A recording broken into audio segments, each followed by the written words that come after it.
Jadi justru kalau sudah dapat solusi, jangan malah jauh dari Allah ini. Malah harusnya jadi lebih dekat kepada Allah SWT. Allah mudahkan seorang dokter, resepnya bisa membuat kita sembuh, bukan karena resep dan dokter itu, tapi karena Allah SWT yang ingin itu. Gitu kan? Harusnya kita jadikan sebagai momen untuk lebih dekat lagi kepada Allah. Allahu Rabbi wal Islam dini wa Muhammadan Rasulullah. Ada kisah yang lain Bapak Ibu sekalian, seorang budak, dinukil juga, dia sangat soleh. Karena solehnya, waktu lagi diperjualkan, belikan di pasar, maka ada seseorang orang soleh juga kaya beli dia. Lihat ini orang kelihatannya soleh, ucapan-ucapannya selalu mengucapkan nama Allah. Diajak ke rumahnya orang soleh ini, orang kaya, lalu dikatakan, pilihlah tempat yang kau mau. Ada banyak budak-budaknya yang pekerja, pilih yang kamu mau. Dia tunjuk tempat yang paling pojok dan sudah agak rusak. Dia bilang ini saja. Kata tuannya, kenapa kau pilih tempat ini? Dia bilang karena tempat ini akan menjadi indah kalau digunakan berhubungan dengan sang raja, Allah Subhanahu wa ta'ala. Kata tuannya, baiklah terserah, diperbaiki sama dia, kemudian dia mulai ibadah. Tuannya satu malam merasa gelisah dia tidak bisa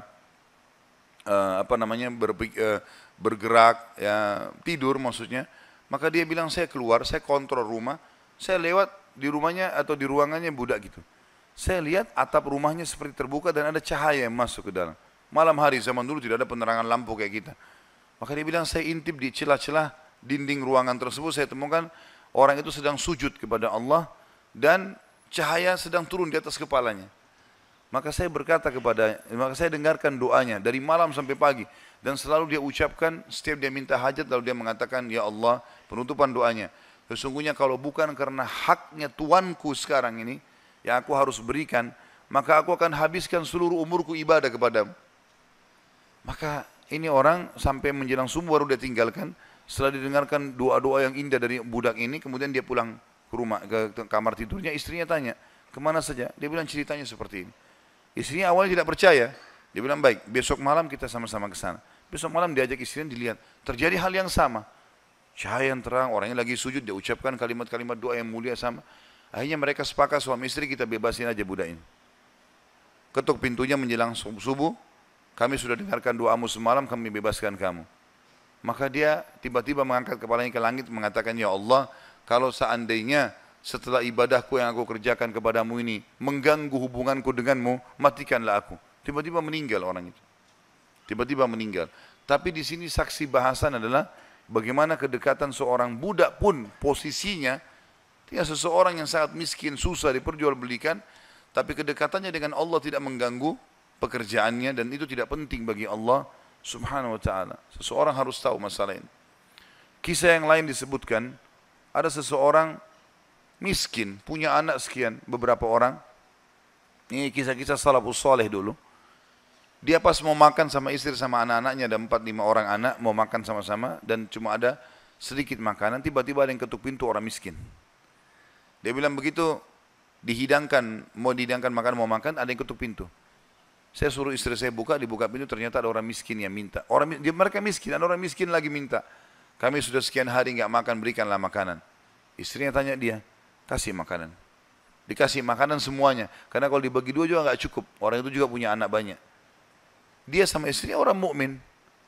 Berjalan waktu beberapa saat setelahnya, kalau kita mungkin berapa jam, kelaparan semuanya. Anak-anak lapar, dia lapar, istrinya lapar. Tengah malam nih. Ya, kalau kita sekarang di awal malam, jam 12 malam gitu. Istrinya bilang, bagaimana? Anak-anak menangis semua kelaparan. Kita juga kelaparan semua. Dia bilang, baiklah, saya akan keluar, saya akan cari rezeki Allah. Nanti Allah akan kasih nanti. Dia bilang, orang ini cerita, dia bilang, saya keluar dari rumah, saya pergi ke masjid dekat rumah. Kemudian saya sholat malam. Sambil berdoa kepada Allah. Dan kalimatnya, saking manjanya sama Allah mengatakan, ya Allah, sesungguhnya engkau tahu, kalau saya dan istri saya dan anak-anak saya kelaparan malam ini. Jadi bahasanya semua dirincikan, minta kepada Allah pada hal-hal yang kecil pun, minta makanan kepada Allah. Saya malam ini lapar ya Allah, berikanlah makanan. Gitu kan? Dikatakan dalam kisah ini, ada seorang amir bisa kita katakan raja atau gubernur wilayah itu, sudah seminggu gelisah, mau bertobat kepada Allah. Sudah seminggu gelisah mau bertobat kepada Allah. Maka dia pun gelisah. Amir ini malam itu dia nggak bisa tidur. Dia keluar, dia ambil makanan terbaiknya, harta terbaiknya dari emas berkantong-kantong dibawa sama dia. Dia bilang, ya Allah, sebagai bentuk taubatku kepadamu, maka aku akan membagikan ini kepada orang yang membutuhkannya malam ini. Dan aku tidak akan memegang tali kekangan kuda ini, aku akan biarkan dia menuju ke arah yang manapun kau pandu. Maka kudanya pun jalan, hanya masuk ke dalam masjid yang ada orang susah tadi. Ini kisah nyata. Pada saat masuk dia bilang, Amir ini bilang, saya tidak tahu kenapa kuda saya ke sini, tapi ini rumahnya Allah, pasti ada sesuatu. Dia bilang, saya turun dari kuda, saya masuk, saya temukan orang itu lagi berdoa, dan doanya minta makanan. Maka saya pun berkata kepada orang tersebut setelah dia salam, saya sudah dengarkan doamu, dan saya salah satu hamba Allah, dia bilang, dan saya pemimpin Amir ya, wilayah ini, saya niat taubat dan saya ingin memberikan ini, maka saya berikan kepadamu. Ambillah harta ini, uang ini cukup untuk dia menjadi orang kaya karena banyak sekali, dan makanan juga sudah cukup. Dan dia bilang, Amir ini bilang, pemimpin ini bilang, kalau seandainya kau butuh apa-apa datang ke istana saya saja.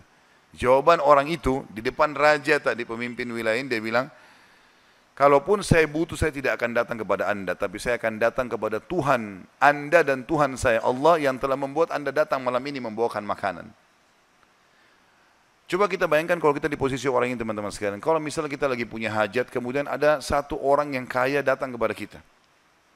Kemudian dia menawarkan kepada kita solusi, misalnya kita terlilit utang, atau misalnya kita mau bayar rumah sakit, atau apa saja. Lalu datang orang mengatakan, baiklah saya akan bayarkan. Mungkin pikiran kita pendek sampai di situ. Kita akan mengatakan, baiklah. Apalagi dia bilang, pokoknya butuh apa saja datang ke saya. Ini nomor telepon saya. Saya yakin kita akan lupakan Allah itu. Kita akan ke orang itu.